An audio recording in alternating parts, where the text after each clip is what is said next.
인사청문회 하는 목적은 이재명 정부 일기 내각 그중에 이제 총리 이 후보자 인사청문회 과정을 통해서 국정 운영의 방향이 무엇이냐, 그리고 국정 운영 능력이 있느냐, 구체적으로 어떤 역량이 필요한 거냐, 주요 국정 과제에 대한 철학이 뭐냐, 이 부분에 대해서 둘째 날은 좀 집중했으면 좋겠습니다. 저도 또 이에 대해서 국민들이 관심사를 생각하고, 어제 저는 그 첫 번째 국정 과제 내지는 원칙, 내란 종식, 내란에 대한 잔재를 완전히 정리하는 원칙이 일관되게 관철된다, 이 말씀을 좀 드렸고, 두 번째는 지금 제2의 IMF라고 표현되는 그런 상황, 경제가 매우 어렵다. 지난 3년 윤석열 정부의 경제 실정 그 문제 제기를 했었고, 그에 대한 경제 기조로서 감세 정책에 대한 문제, 그다음 적극적 재정 정책에 대한 필요성, 가계부채에 대한 고민들이 필요하다, 이런 이야기들을 어제 말씀을 드렸습니다. 오늘 또 이제 각 의제별로 쭉 이야기를 해야 되는데, 오늘 저도 언론에서 여러 가지 사설들 쓰시는 것 또는 글들 쓰시는 걸 좀 봤습니다. 근데 이제 많은 지적들 중에서 이제 개인사 공방이 좀 과도하다, 이런 지적도 있고, 그리고 저도 정치인으로서 이제 그 가족들에 대한 여러 가지 소외가 좀 있습니다. 되게 미안함도 있고 여러 가지 어려움도 있는데, 그렇다고 해서 그 국회에서 또는 청문위원이 그걸 검증하는 것 자체가 잘못됐다, 그렇게 보지는 않습니다. 검증은 검증도 해야 되는데 그게 어느 선을 지키고 갈 거냐, 그리고 그 속에서 어느 정도 국민들의 눈높이에서 해명이 될 거냐의 문제라고 봅니다. 어제 하루 좀 지나면서 여러 가지 소외가 있었을 텐데, 어떻게 그동안에 이제 이 공방하는 과정 속에서의 후보자 입장에서 개인사 공방을 어느 정도까지 정리해야 되는 것이 적절하냐에 대한 한번 소회를 한번 이야기 한번 해주시죠. 예, 후보자. 예. 어제 청문회에 임하면서 이 자리에 청문위원들과 함께 국민 여러분이 계시다 하는 마음으로 설명드리려고 노력을 했습니다. 정책과 신상에 대한 질문이 있으셨는데 최대한도로 설명을 드렸는데, 설명이 부족한 부분이 있었다면 한편으로는 죄송하고 한편으로는 난감합니다. 몇 가지를 조금 정리하는 의미에서 한번 말씀을 드려보겠습니다. 신상과 관련해서 궁금해하시거나 또는 야당 의원님들이 수상한 자금이다 이렇게 표현하시는 대부분은 아주 쉽게 정리하면, 첫째는 저에 대한 표적 사정에서 시작됩니다. 이 문제를 정리하기 위해서 기업과 당시 돈을 제공했던 기업과 검찰, 검사까지도 증언으로 할 수 있게 증인으로 불러주셨으면 했는데 안타깝게도 채택되지 않았습니다. 다행히 윤석열 씨가 포함된 우검회라는 검찰 내의 하나회 조직 같은 것들이 관련돼 있었다 하는 것들이 청문회 시작 후에 나와서 저도 다행스럽게 지켜보고 있습니다. 제 지난 한 20년간의 각종 수입은 다 그 표적 사정에서 시작된 추징, 그리고 추징과 연관된 중과산 증여세, 그리고 또 이것을 갚기 위한 사적 채무, 세 가지를 갚는 데 쓰여졌습니다. 세비와 세비 외 수입으로 추징을 갚았고, 사적 채무를 일으켜서 증여세를 정리했습니다. 또 사적 채무를 일으켜서 마지막 사적 채무를 다시 그 대출을 통해서 갚았습니다.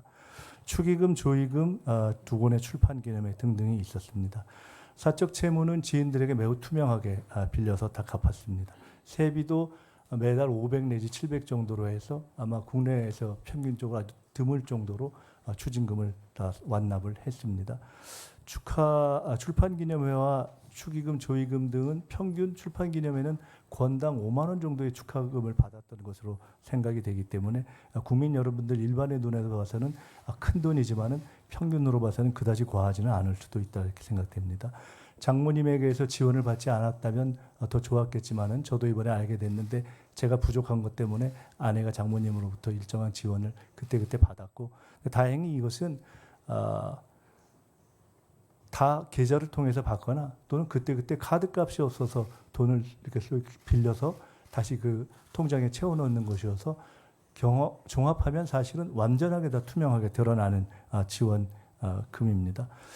사실은 이번에 이렇게 되면서 증여세까지를 내고 나니까 우리 전영기 의원님이 제가 다시 2억을 불리려고 그렇게 했는데, 거기서 실제는 정치자금 빼고는 6천 정도 되는 거 아니냐 이렇게 했는데, 증여세까지 내고 나니까 사실은 잔고 제로 상태가 되었습니다.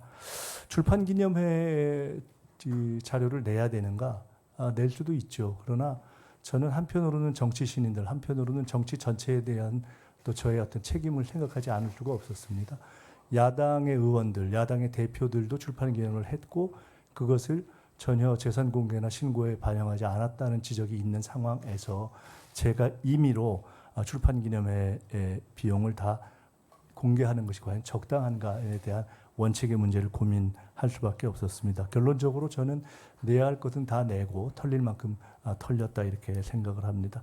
전처 또는 아이들의 독립성과 관련된 문제에 대해서는 더 말씀드리지 않겠습니다.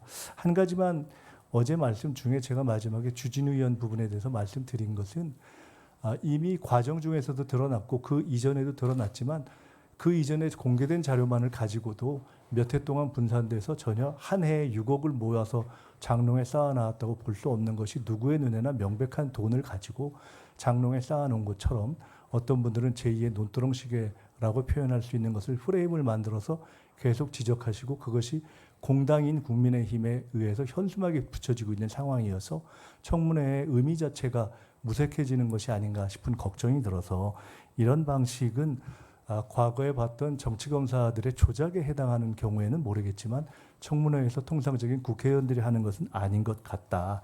그래서 이런 것들에 대해서는 적당치가 않다. 이미 저는 수사로 배당되어 있는데 동일한 케이스로 고발된 상대 다른 경우에는 배당도 안 돼 있는 이런 상황으로 저는 보고 있기 때문에 이것이 과연 정당한가라는 데 대한 궁금증이 있었습니다.